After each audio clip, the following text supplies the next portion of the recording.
Right, சொல்லுங்கள். அப்படியே சொல்லுங்கள், அப்படியே சொல்லுங்கள், கேட்குறேன். அருப்பெருஞ்செய்தி தயவந்தனம் ஐயா. சொல்லுங்கள் ஐயா, இந்த ஆணி பொன்னம்பல காட்சி வந்து வல்லபெருமான் கண்ட காட்சிகள் வந்து ஒரு 30 பாடல்கிட்ட எழுதியிருக்காங்க. அதில் வந்து அந்த ஆணி பொன்னம்பல காட்சி வந்து எங்கேருந்து ஆரம்பிக்கிறாரு ஐயா? எங்கேருந்து ஆரம்பிக்குது? அதில் வந்து ஜோதி மாலை ஒன்று தோன்றிற்று, அதில் வீதியில் உண்டாச்சுதுன்னு ஆரம்பிக்கும். அது நம்ம உடலில் எந்த பகுதியிலேருந்து அவர் கண்ட காட்சி? இப்போ அவர் வள்ளல் பெருமான் கண்டது மொத்தமே அகானுபவம் தான். தனக்குள்ள ஆன்மாவுக்குள்ளே கண்ட காட்சி தான் அவர் சொல்கிறார். அப்போ வந்து சிறுபோதிலிருந்தே அவர் வந்து ஆன்மாவில் நிலைத்திருந்தால் தான் அது சொல்கிறார். இப்போ அவர் சொல்கிற ஆணி பொன்னம்பலம்ன்றது ஆணின்னா உறுதியான நிலையான கூடுதல் குறைதல் இல்லாத ஒரு நிலையத்தான் 3 சுழினி ஆணின்னு சொல்கிறோம். பொன்னம்பலம்ன்றது நம்ம இந்த உடம்பு பொன்னம்பலம் எங்கேருந்து ஆரம்பிக்குதுன்னா நம்ம உடம்புலேருந்து ஆரம்பிக்குது. இங்கேருந்து ஆரம்பித்து அண்டவெளியில் அந்த ஜோதி தான். ஒரு உதாரணம், சரவணந்த சாமி வந்து இது ஏற்கனவே சொல்லியிருக்கான். சாமி வந்து ஒரு மதுரையில் ஒரு ப்ரொஃபஸர் அப்பப்போ வந்து பார்த்துட்டு போவார். ஒரு மாதத்துக்கு ஒரு முறை வந்து பார்த்துட்டு போவார்.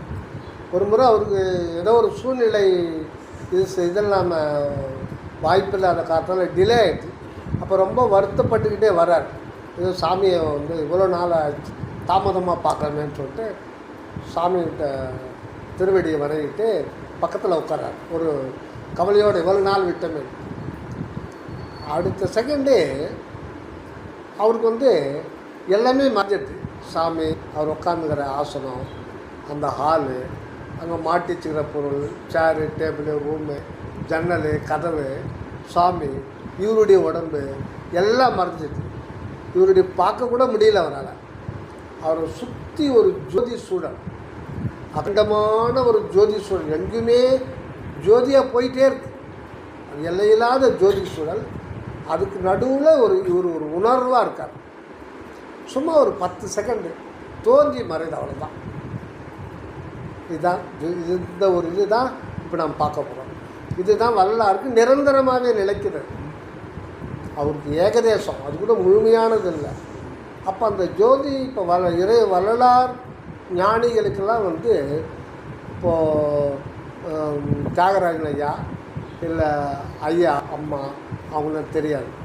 சரவணந்தா சாமிக்கு சரி, வள்ளலாருக்கு சரி, நமக்கு தான் வந்து உங்களுக்கு வந்து உங்களுடைய வெவ்வேறு தான். இந்த கதை வேறு, நீங்கள் வேறு. இது இங்கே எல்லாமே பொருள் தான். பிரபஞ்சத்துக்கு இங்கே எல்லாமே பொருள் தான் கணக்கு. இப்போ இதை போட்டாலும் வெயிட்டு, நம்மளை போட்டால் வெயிட்டு வராதா? இது மொத்தம் வெயிட்டு தான். ஆக இதெல்லாம் வந்து இது பொருட்சக்தி தான். நம்ம கண்ணால் பார்க்குறது எல்லாமே பொருட்சக்தி, கிரசக்தி தான். அவங்களுக்கு வல்லார் போன்ற ஞானிகளுக்கு எப்படி தெரியும்னா, இறைவன் வந்து தன்னுடைய பொன்னம்பல ஜோதியைத்தான் தன்னுடைய ஆக்கல், காத்தல், அழித்தல், மறைத்தல், அருளல் செயலாலையும் பொருட்சக்தி, கிரியாசக்தி, ஞானசக்தி, யோகசக்தி, அருட்சக்தி 5 தொழிலாலையும் தன்னுடைய ஜோதி உடம்பை வெவ்வேறு அண்டங்களாக, வெவ்வேறு சூரிய கோலங்களாக, அதுலேருந்து உதித்த மற்ற கோலங்களாக, இந்த பூமி மாதிரி கோலங்களாகவும், இதில் இருக்கிற உயிரின வடிவங்களாகவும், வானம், கடல், குட்டை, நீர், நெருப்பு, பறவைகள், மரம், செடி, கொடி, ஆடு, மாடு, இது எல்லாம் வேத பொருள்களாக மக்கள் வந்து ஆன்மாவுடைய அனுபவத்துக்காக வெவ்வேறாக அதை மாற்றுறார். அது அவருடைய செயலால் மாற்றுறார். எல்லாமே செயல் தான். இப்போ நம்ம சாப்பிட்ற சாப்பாடு கொஞ்ச நேரம் மொத்தம் அது எனர்ஜியாக மாறிடும், காற்றலாக மாறிடும். மிச்சம் வந்து நம்ம உடம்புல வந்து அணுக்களாக மாறும். எஞ்சி இருக்கிறது வந்து நம்ம ஒவ்வொரு செகண்டும் பழைய செல்கள் இறக்குது, புதிய செல்கள் பிறக்குது. இது நம்ம விஞ்ஞானத்தில் நம்ம கேள்விப்படுறோம். அதுக்குன்னு ஆராய்ச்சியாளர்கள் அவங்க பார்த்து சொல்லிடுறாங்க. அது இந்த ஃபுட்டு தான் உதவி செய்யுது. மிச்சம் எச்சம் வந்து மலமாக வரும். அது எல்லாம் தன்மாற்றம் அடைஞ்சிட்டே இருக்கும், மாற்றமாகிட்டே இருக்கும். ஆனால் இதெல்லாம் ஜோதியிலேருந்து வர்றது தான். தன்னுடைய ஜோதி நிலையை பிரபஞ்சம் முழுதும் விரித்து, அது சூரியனாக இருக்கிறது அந்த ஜோதி தான், இந்த உடம்பாக இருக்கிறது அதே ஜோதி தான். அது பெருசாக இருக்குது, பெரிய கூறு. அதில் ஒரு சிறிய கூறு நம்ம உடம்பாக இருக்குது. இதில் இருக்கிற பொருள்கள் வேறு, அதில் ஒரே பொருள் ஹைட்ரஜன் தான் இருக்குது. இதில் வெவ்வேறு பொருட்கள் கலந்து பஞ்சபூதங்கள் கலந்துருக்கு. அது இது எல்லாமே பொருட்சக்திலையும் கிரியா சக்தியிலே அடக்கமானது தான் அது மொத்தமே. இப்போ இந்த தேகத்தில் இருக்கிற பார்க்கறது கேட்கறது இதெல்லாம் ஞான சக்தியினுடைய ஆரம்பம் அடக்கம். ஆக இந்த ஜோதியை ஞான சக்தியாக கூட மாற்றுறார். இந்த கண் எதில் இருக்கிற பொருளை காட்டுது, இது ஒரு கருவி, அதுக்குள்ள ஞான சக்தி இருக்குது. ஆக தன்னுடைய ஜோதி இப்படிலாம் மாற்றுறாரு. அது அவருடைய செயலால் இருக்குது. ஆனால் உண்மையான இயல் மொத்தமே ஜோதி, அது கண்ணால் பார்க்குற ஜோதி கூட கிடையாது. அது ஒரு பூத ஆகாசம் ஜோதியாகவே இருக்குது. அது ஒரு ஜோதின்னு தான் அதை சொல்லணும், ஆகாச பூதம். அதுலேருந்து தான் விண்பூதத்தில்னா மற்ற பூதம் இந்த பிரபஞ்சமாக இருக்கும். ஆக ஒரு குறிப்பிட்ட ஆன்மாவுக்கு உள்ள இது வரலாறுன்னு கிடையாது. உங்களுக்கு நம்ம ஒவ்வொருத்தருக்குள்ள எறும்புக்குள்ளே கூட அந்த இருக்கிறேன்ற ஒரு உணர்வு இருக்கும். அதை பார்க்க முடியாது. அது அவங்களுக்கு மட்டும்தான் அது அனுபவமாக. அதுதான் அது சுயம் அப்படின்னு சொல்லுவோம். அது ஒரு சுழி தான். நம்ம எப்படி சுழி போடுறோமோ அது மாதிரி சுழின்னு சொல்லலாம், அணு வடிவம் அப்படின்னு சொல்லலாம். அதுதான் பிள்ளை ஆர் சுழம். அதுதான் கடவுளுடைய பிள்ளை நிலை. பிள்ளைன்னா பிள்ளப்பட்டது, அதாவது அகண்ட வெளி முற்றும் நிறைந்த ஒரு அந்த சத்து பொருள் பிள்ளப்பட்டதுன்னா ஏதோ கொஞ்சம்னு கிடையாது, முழுசாக அப்படியே முழுசாக அது அணுவில் சுருங்கிடுறார் தன்னை. அங்கேயே இருக்கிறாரு, அனுபவத்துக்காக அணுவில் இருக்கார். அந்த ஒரு நிலை தான் வீதின்றார். அந்த உணர்வு நிலை, இருக்கிறேன்ற உணர்வு நிலையில் தான் ஆண்டவர் தன்னுடைய உண்மையெல்லாம் வெளிப்படுத்துகிறார், விளக்க தெரிவிக்கிறார். அதுதான் வள்ளல் பெருமான் சொல்லும் பொழுது, இயற்கை உண்மையதாய் இயற்கை இன்பமுமாம் அயற்பிலா சிற்றவை அற்பம். இதில் இயற்கை உண்மை வந்துடுது, இயற்கை இன்பம் வருது. இயற்கை விளக்கம் எங்கே இருக்குது? அயற்பில்லாத ஒரு நிலை தான் விளக்கம். ஓய்வு ஒழிவில்லாமல் ஒரு அயர்ப்பு அது கிடையாது. அது சதா தன்னை விளக்கிக்கிட்டே இருக்குது. 5 சக்தி கொண்டு வெளியிட்டே இருக்குது. ஒரு அணு எடுத்துக்கிட்டிங்கன்னா அந்த அணுவில் புரோட்டான், நியூட்ரான், எலக்ட்ரான் இதெல்லாம் விஞ்ஞானிகள் நமக்கு சொல்கிறதுனால நமக்கு சக்தி சாரம் நல்லா நமக்கு தெளிவாகிடும். இதெல்லாம் வரலாறு பண்ணுற வேலை. அது சொல்லுவாங்க, ஆமாம் இவங்களா சொல்லிப்பாங்க, அவங்க எங்கள் ஆள் எங்கள் ஞானி பண்ணுறாரு எல்லாத்தையும் சொல்லிப்பாங்க. ஒருத்தர் சொல்கிறாரு, நான் சூரியனை 40 நிமிஷம் டிலே பண்ணேன், லேட்டாக உதி சொல்லிட்டு ஒருத்தன். அந்த மாதிரி இல்லை வரலாறு. இறைவனே அவங்க அது மாதிரி வர்றாரு. ஆக அது ஒரு செகண்டுக்கு 2600 கிலோமீட்டர் சுற்றிக்கிட்டு இருக்கு ஒரு அணுவில். அப்போ அதை யார் இயக்கிறது? ஒரு செகண்டுக்கு 2600 கிலோமீட்டர் சுற்றுதுன்னா அந்த பார்ட்டிக்கல் ஒரு குண்டூசி நுனியில் பல லட்சம் அணுக்கள் நிற்கலாம். அதில் ஒன்று நீ எடுத்துக்கிறீங்கன்னா அது சுற்றுது.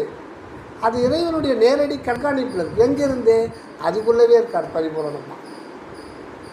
அது 1 மீட்டர் மூவ் பண்ணாலும் அதுக்கு ஒரு சக்தி அவர் கொடுத்து அவர் தான் டிரைவராக இருக்காங்க அந்த எலக்ட்ரானுக்குள்ளவும். ஆக மொத்தமே இயக்கத்தில் இருக்குது.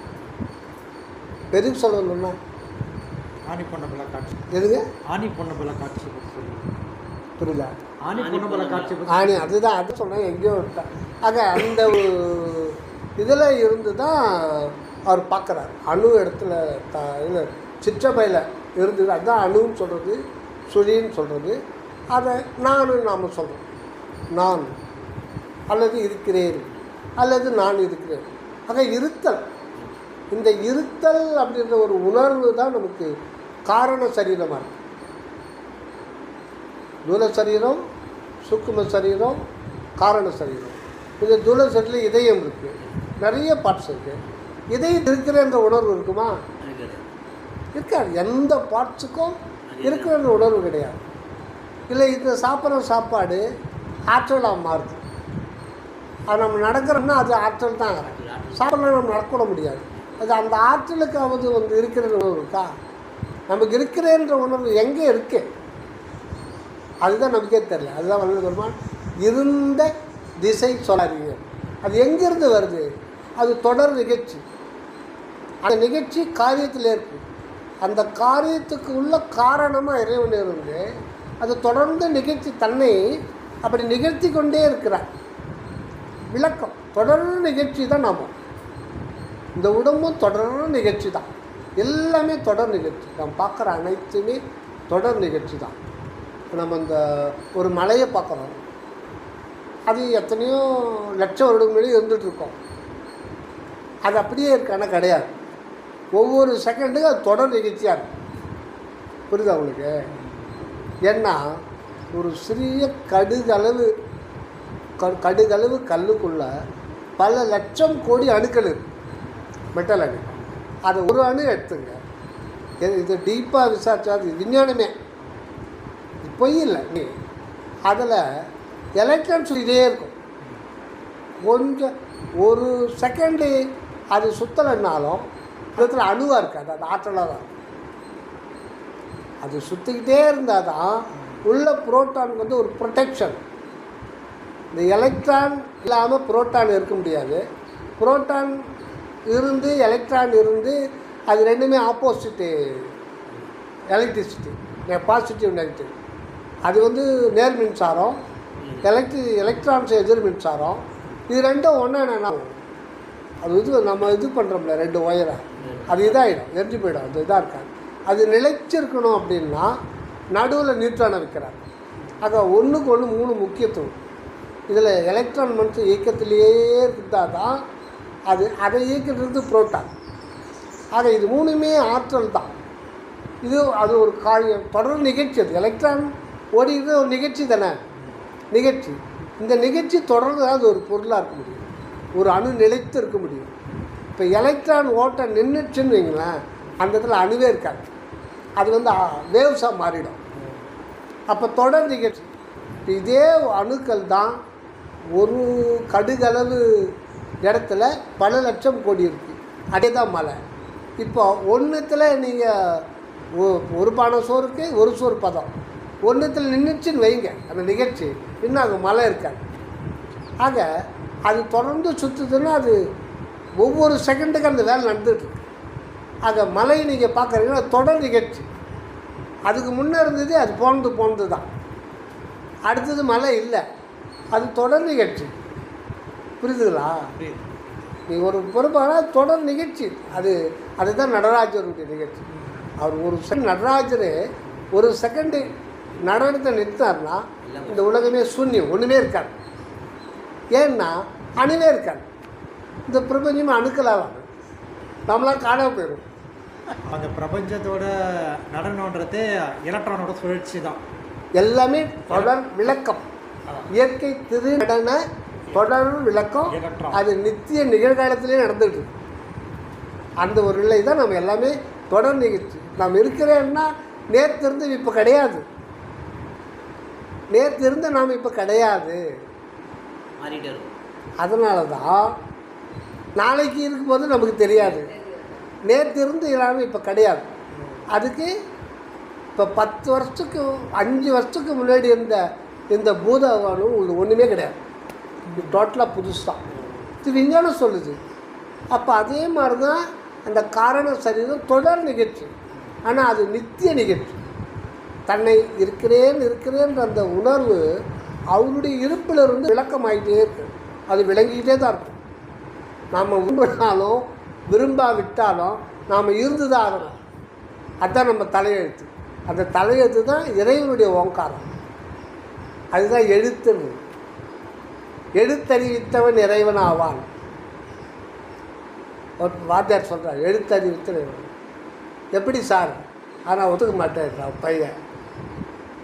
அப்போ நீ கடவுளா? இந்த மாதிரி வாழ்த்தனம் பேசாத.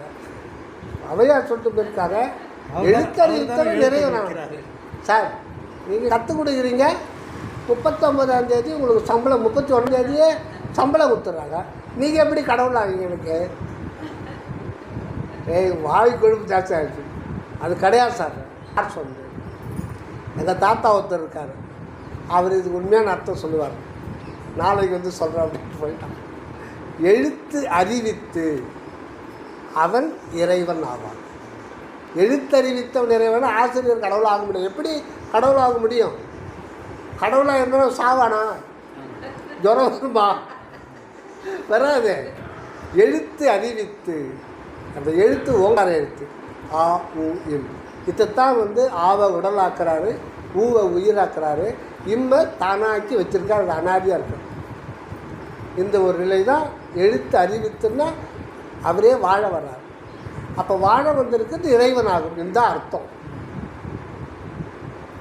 அதுக்கு அவர் சொல்லும்போது சரி நீங்கள் அப்படி கடவுள்னு ஒத்துக்கிறேன், அப்படி இப்போ கடவுள்னா நீங்கள் தர்மவான், அப்போ ஒன்று பண்ணுங்க, நான் ஒத்துக்கிறேன்னா நீங்கள் வாங்க 1ஆம் தேதி கையெழுத்து பண்ணி நீங்கள் போடுங்க, காசு என்கிட்ட கொடுத்துருங்க.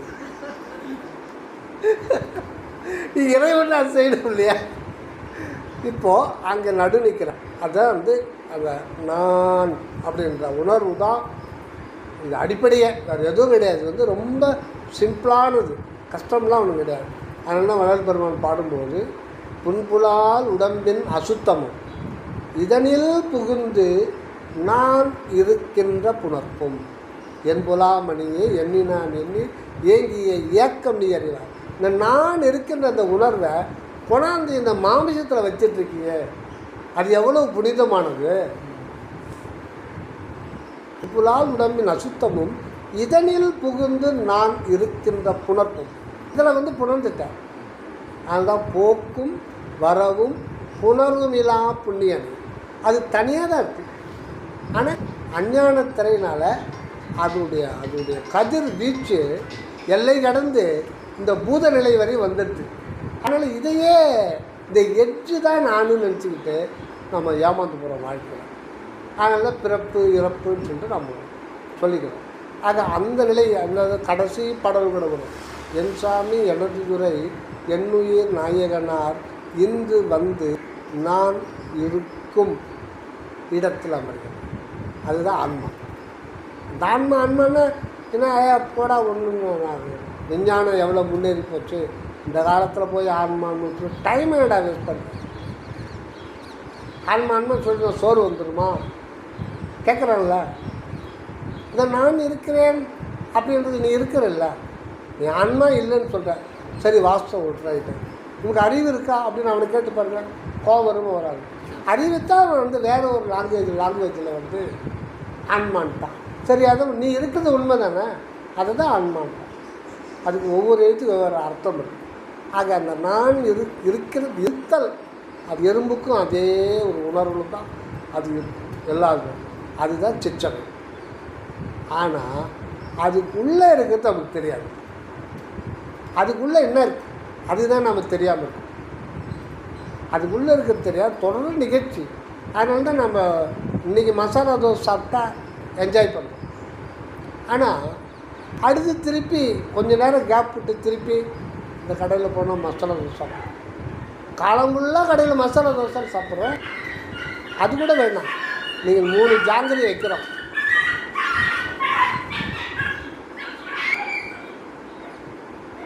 கொஞ்சம் புட்டு வாயில் போகிறோம், எங்கள் தொண்டையில் போகும்போது ஆனந்தமாக இருக்கும், சுகமாக. அது அந்த டைமில் உங்களுக்கு அதிசயம் ஏற்படும். அதிசயம் இறைவனுக்கு பேர், நமக்கு அதிசய ஆனந்தம். அது ஒரு வியப்பாக இருக்கும். ஏன்னா அதை பற்றி நமக்கு தெரியாது. அது கடவுளுடைய தன்மை, அருள் தன்மை.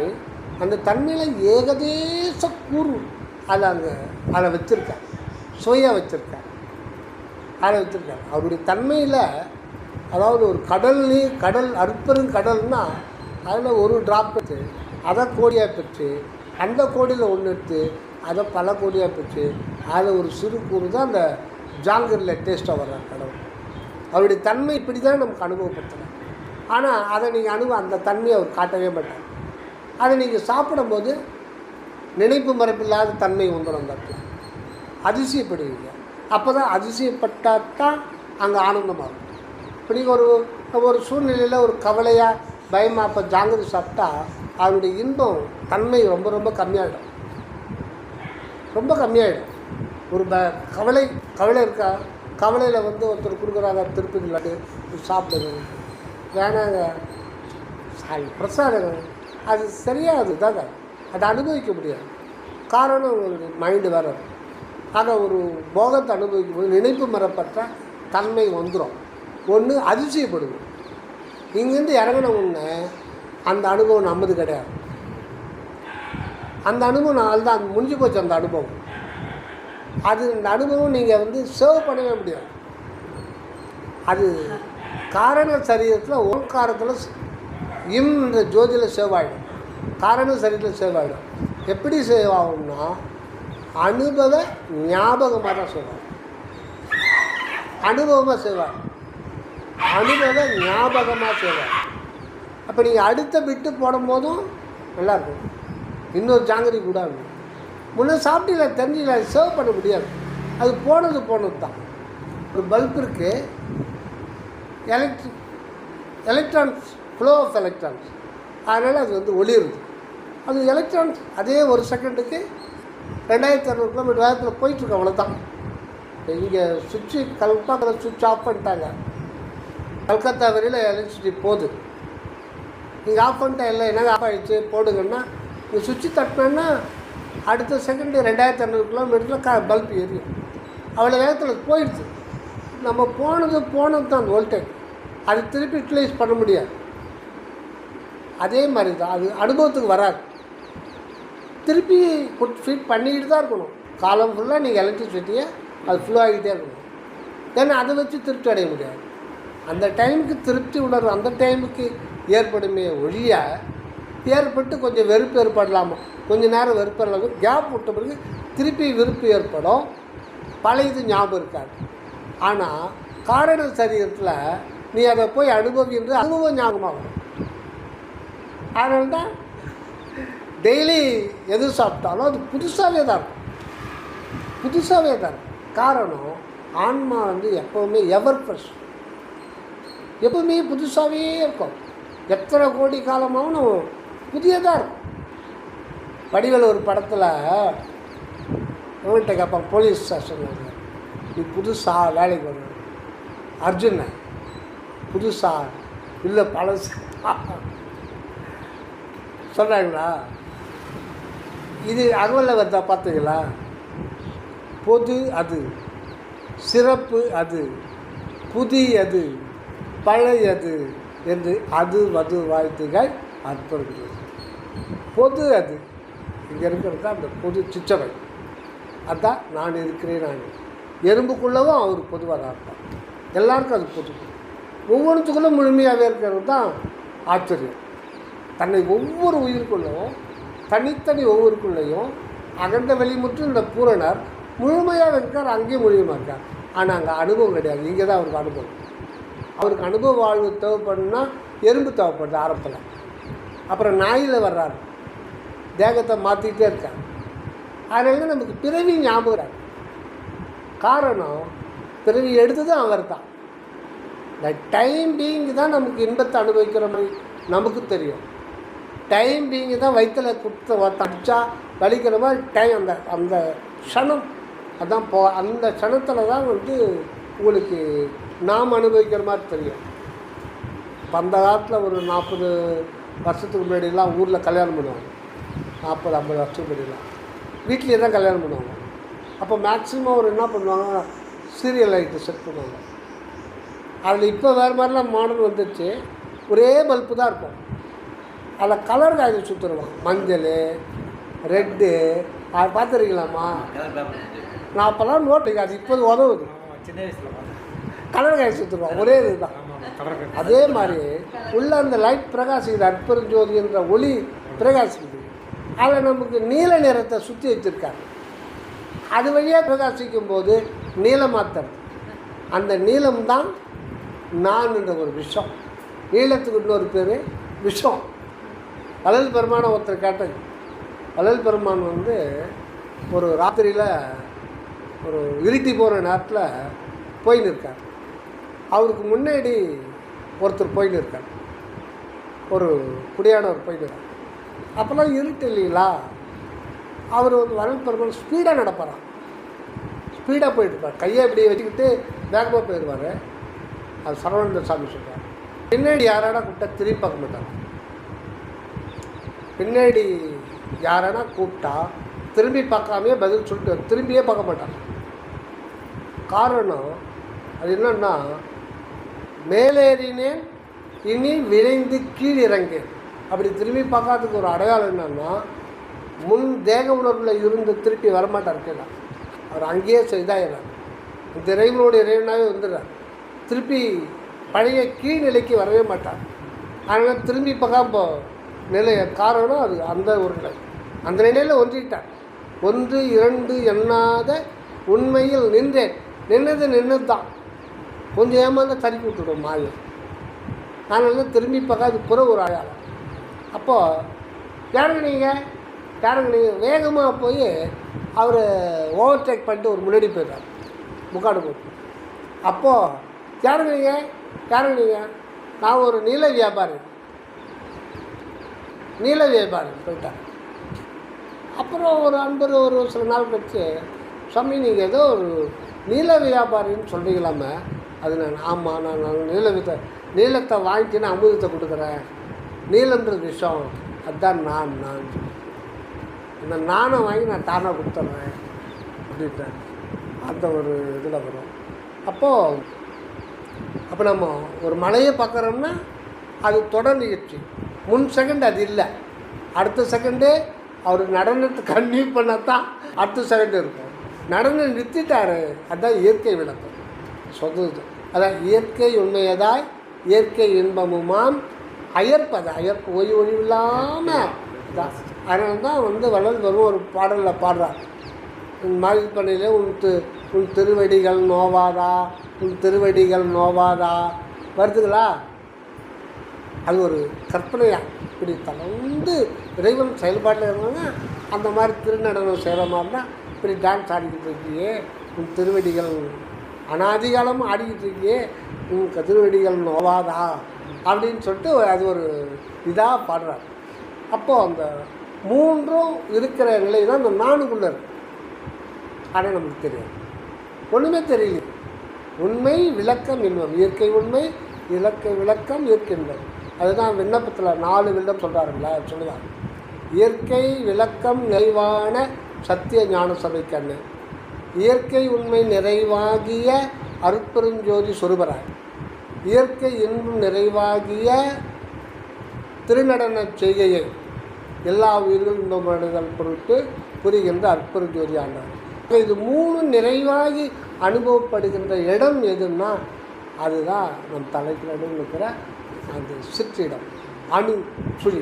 ஆனால் நமக்கு அதை காமிக்க மாட்டார். அதை வச்சுட்டு தான் நமக்கு பெட்டி தெரியுது ஓரளவு. ஆனால் அந்த பெட்டிக்குள்ளே இருக்கிற பொருள் நமக்கு தெரியல. அதான் பெட்டி இதில் உழவாத பொருள் உண்டு. பெட்டினாலும் எல்லாம் ஒன்று தான், அது ஒரு கற்பனையாக சொல்கிறார்.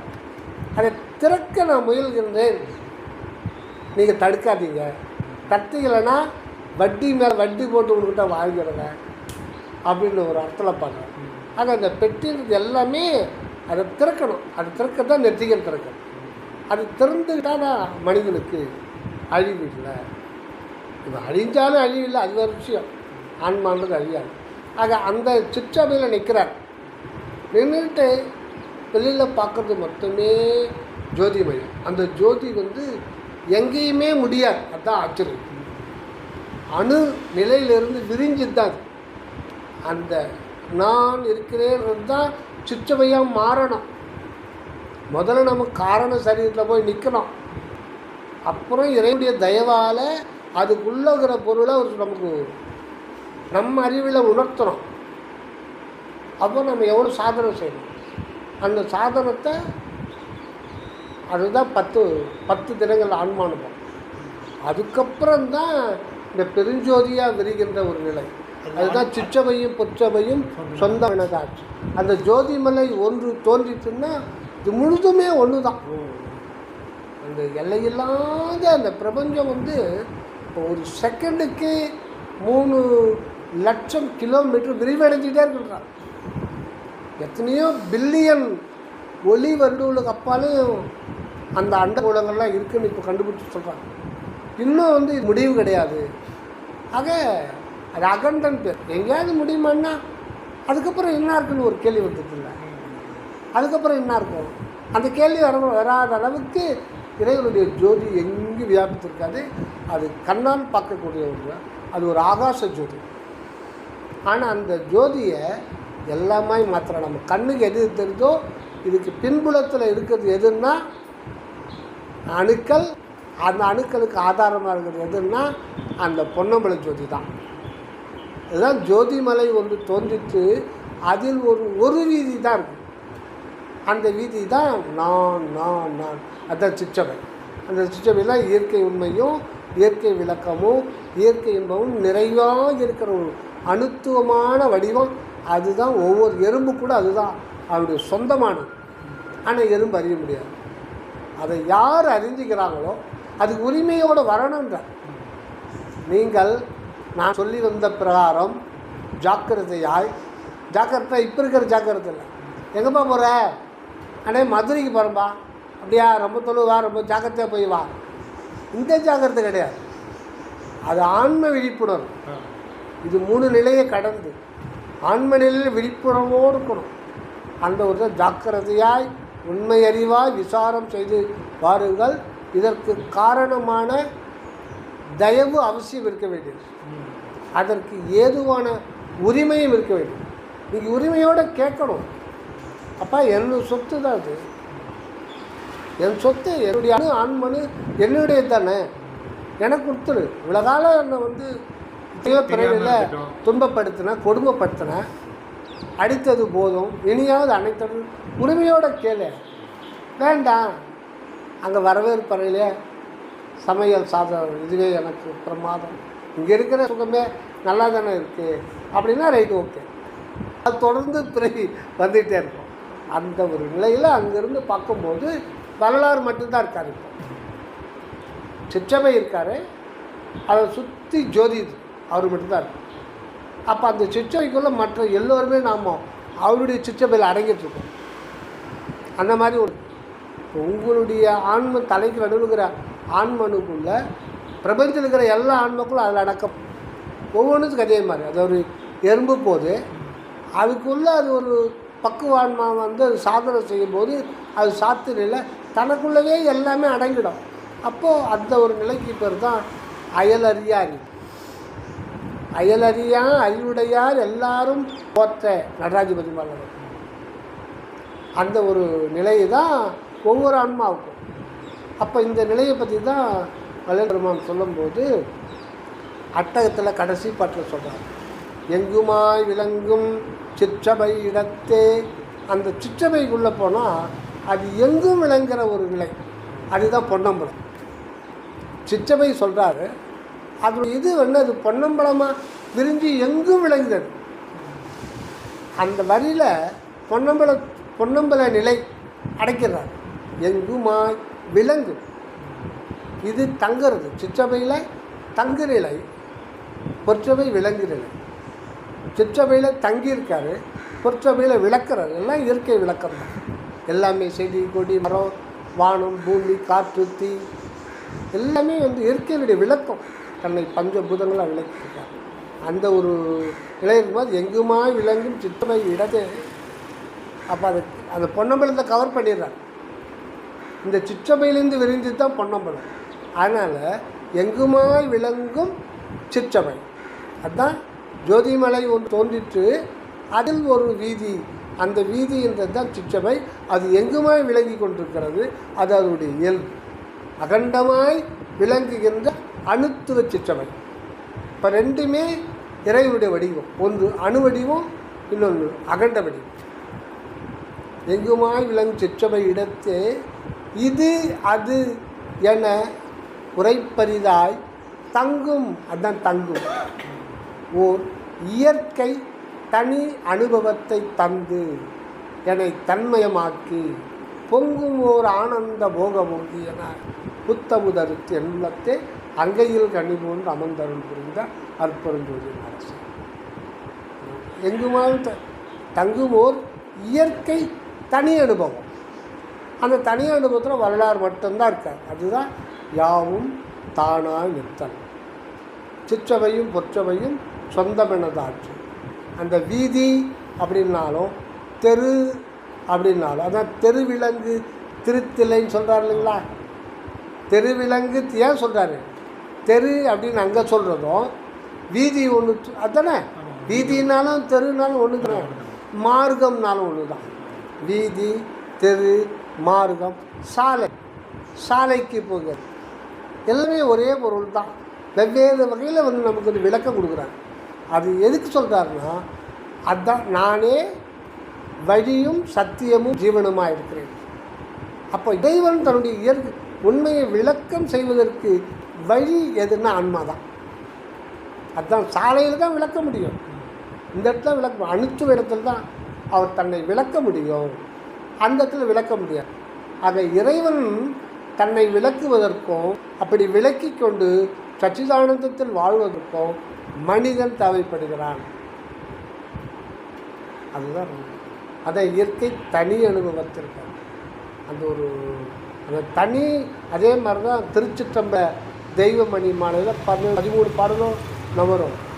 சிற்றம்பலம் தனிலே விளங்குகின்ற தனிக்கடவுள் ஒருவர் உண்டே கண்டு. தனிக்கடவுள் ஒருவர் உண்டே கண்டு யாரும் பண்ணுறாரு? அவரை மட்டும் அற்புதஞ்சோதியை தான் பார்க்குறார். தன்னை பார்க்கல, தன்னை தான் சொல்கிறார். தானற்று அங்கே இருக்கிறது அற்புதஞ்சோதி, தனிக்கடவுள் தான் இருக்கார் இங்கே அப்படின்னு ஒரு கன்ஃபார்ம் ஆகிடுது. அங்கே இருக்கிறது வரலாறு கிடையாது. அதுக்கு முன்னாடி தான் ஒரு உடல் பொருளாகி கொடுத்துட்டு அங்கே ஒன்று அதான் சும்மா இருக்கிறார். இப்போ அங்கே இருக்கிறது எல்லாமே இறைவன் தான். தன்னுரை எண்ணுரை தன்னூறு எண்ணூறு என்னை இயற்றிய என் தனி தந்தையே. அப்போ அங்கே இருக்கிறது பழைய ராமலிங்க அடிகளார் அல்ல, அருட்பெருஞ்சோதி ஆண்டவர். ஏன்னா அங்கே அது உண்மைன்றது ஒன்று தான். அவர் இறைவனுக்கு அந்நியமாக எதிராக வேறாக யாரும் இல்லை. அதனால் ஞானசரியில் கடைசி பாடலில் நேர் உறவே எவராலும் கண்டுகொள்ளற்கரிதான். எதிர்ன்னு இறைவன் அறியவே முடியாது. தன்னை தற்போதும் இழந்து அது மட்டும்தான் இருக்குது, அதை அறிகின்ற அறிவு கூட அவர் தான் அப்படின்னு எதுவுமே நான் அல்ல. அதுதானே சொல்கிறார், முழுதுமானான் என ஆகம வேத முறைகளெல்லாம் மொழிகின்ற முன்னாடி. அப்போ அந்த நிலையான பிறகு அது இயற்கையாக எல்லாமே அற்புதஞ்சோதி ஆண்டவர் தான் யாவும் தானாக நிற்கிற அந்த அனுபவம் அந்த தனி ஆன்மாவுக்கு வந்துடுது. இப்படி தான் அந்த சிற்றெரும்பு கூட அந்த நிலை அடையணும். இறைவன் விடமாட்டார். அந்த நிலையில் அடையிற வரையில் அது கோடிக்கணக்கான பிறவிகள் அனுபவிச்சு தான். மனித பிறவி 84 லட்சம். அப்போ 1 கோடி வகை. இப்போ நாய் இருக்குன்னா அது ஒரு வகை. அப்போ நம்ம 84 லட்சம் கிட்டத்தட்ட 1 கோடி வகை உயிர் வடிவங்கள்லாம் நம்ம பிறவி எடுத்துருக்கோம். ஆனால் நமக்கு தெரியாது.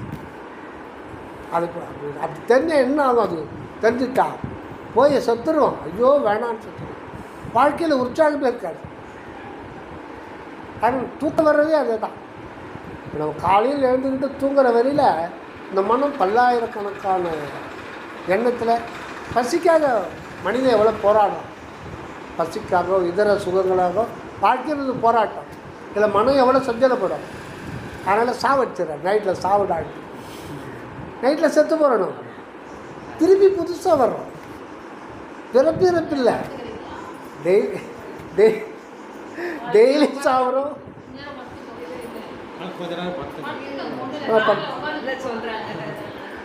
டெய்லி சாப்பிட்றோம். டெய்லி வரும். ஒவ்வொருத்தர் 100 வருஷம் இருக்கிறான்னா ஒரே சாவு ஒரே பிறப்பில்லை. 100 வருஷமும் 365 இந்த 10 3650 36,000 முறை சாவராமல் பிறக்கிறோம். ஒவ்வொரு நாள் தூக்கமும் ஒரு இறப்பு தான். என்ன உண்மையிலே நான் செத்துட்டா கொண்டு போய் புதைச்சிடுவாங்க, தூங்கினா புதைக்க மாட்டாங்க. இதுதான் வித்தியாசம். அதை நம்ம இறைவனுடைய ஆணை இரவா நிலை. இப்போ பற்றினா இதை விட்டுட்டா இறைவன் திருவருள் யோசனை பண்ணுவான். இதை இப்படி வேஸ்ட் பண்ணிட்டான், அடுத்ததை யூட்டிலைஸ் பண்ணுவான்னாரு. ஒரு 10 பேரை தள்ளி போடும், 10 பேரை வாழ்க்கையில் திருப்பி அலைய விட்டுருவார். அந்த மாதிரி நாம் 200 பிறவிக்கு மனித பிறவி மட்டும் 84 லட்சம் அது வேறு. இந்த ஒரு வகைக்கே நம்ம 200 மனித பிறவி மனம் பக்குவப்படுத்துறது மட்டும். இங்கே இல்லை, பிரபஞ்சத்தில் எந்த அண்டத்தெல்லாம் நம்ம போயிட்டு வந்துடும். இப்போ நான் ஒருத்தர் செத்துட்டேன் அப்படின்னா 2.5 நாள் இப்போ கூட ஒரு சாமி 2.5 நாள் ஆகலாம். அடுத்து அது வரையில் அதுக்கு டைம் இருக்கும். அந்த 3வது நாள் தான் தனஞ்சயன் வாயு பிரியும் போது அதில் சுக்குமார் போயிடும். 2.5 நாள் கழித்து அதுக்கு அடுத்த விந்தணு தந்தை விந்தணு போயிடும். ஆனால் இப்போ வந்து 100 பில்லியன் வருடம் ஆண்டு தாண்டி இருக்கிற பிரபஞ்சத்தில் போய் பிறக்கும். அடுத்த செகண்டில் போயிடும். அதுக்கு வந்து நேரம் காலம் இடம் தூரம்லாம் அது கிடையாது, எங்கனால பிறக்கும். இப்போ எங்கள் அம்மாவே எனக்கு பேரனை வந்து பிறந்துடும், அது பொய். அது மாதிரி வாய்ப்பே கிடையாது. 0.00001% வாய்ப்பு கிடையாது. அதே மாதிரி பார்த்தா எங்கள் அம்மாவே எனக்கு பேரனை வந்துடும், வாய்ப்பு கிடையாது. அந்த மாதிரி அதான் அந்த உருவம் வேணா இருக்கலாம். என்னங்க உருவம் இருக்கலாம். புரியல. உருவம் வேணா இருக்கலாம். ஜீன் மூலம் உருவம் வரலாம். உருவம் வேணா இருக்கலாம். உருவம்ன்றது வாழையடி வாழை என்ன வர்றதான். இது வந்து வாழை மரம் மாதிரி, இது ஒரு மிஷின் தான். வாழை மரத்துக்கு அப்படி இப்போது இது ஒரு மிஷின் தான்றாரு சிவஞான போகத்தில். மாயா இயந்திர தனுன்றார். இதுக்குள்ளே ஆன்மா இருக்குன்னு சொல்லும்போது, அந்த ஆன்மாவை பற்றி சொல்லும்போது இது குறிப்பிடார். மாயா இயந்திர தனுவினுள் ஆன்மா. இப்போது ஒரு மிஷின் எடுத்துருக்கோம், கிரைண்டரு, அது குட்டி போடுமா? ஆனால் இந்த மிஷின் குட்டி போடும். இதையும் ஒரு நுரையீரல் எல்லாம் இயக்கத்தில் இருக்குது. அதனால் இது மாயா இயந்திரம், இது குட்டி போடும். எந்த இயந்திரம் குட்டி போடாது, இந்த இயந்திரம் குட்டி போடும். இந்த இயந்திரத்தில் ஆண் இயந்திரம், மாயா பெண் இயந்திரம், இது ரெண்டும் சேர்ந்து அது ஒரு குட்டி போடும். அப்படி பரம்பரையாக வந்துகிட்டே இருக்குது. வாழையடி வாழைன்னு இதுதான் வந்துகிட்டே இருக்கும். அப்போ அதனுடைய தோற்றம் மிக்ஸ் ஆகி வரும். ஒன்று தந்தை மாதிரி இருக்கலாம், இல்லை தாய் மாதிரி இருக்கலாம், இல்லை மூக்கு வந்து பார்த்திங்கன்னா உங்கள் பையனுக்கு உங்கள் மூக்கு அப்படியே இருக்கு, அப்படியே இருக்கும். நான் ஒரு முறை அரங்கத்தில் நடந்து போயிட்டு இருந்தேன் ரோட்டில். திடீர்னு வந்து இந்த வாத்தியார் பையன் தானே, நீ யாருன்னே தெரியாது. இப்போ ஒரு 2 வருஷம் ஆகிருக்கும். எந்த வாத்தியாருங்க? அதே கோணத்தில் வேலை செஞ்ச முருகேஷ் சொல்கிறாங்க பையனா நீ. ஆமாம், அவங்களுக்கு தெரியும். அவன் மூக்கை பார்த்தாலே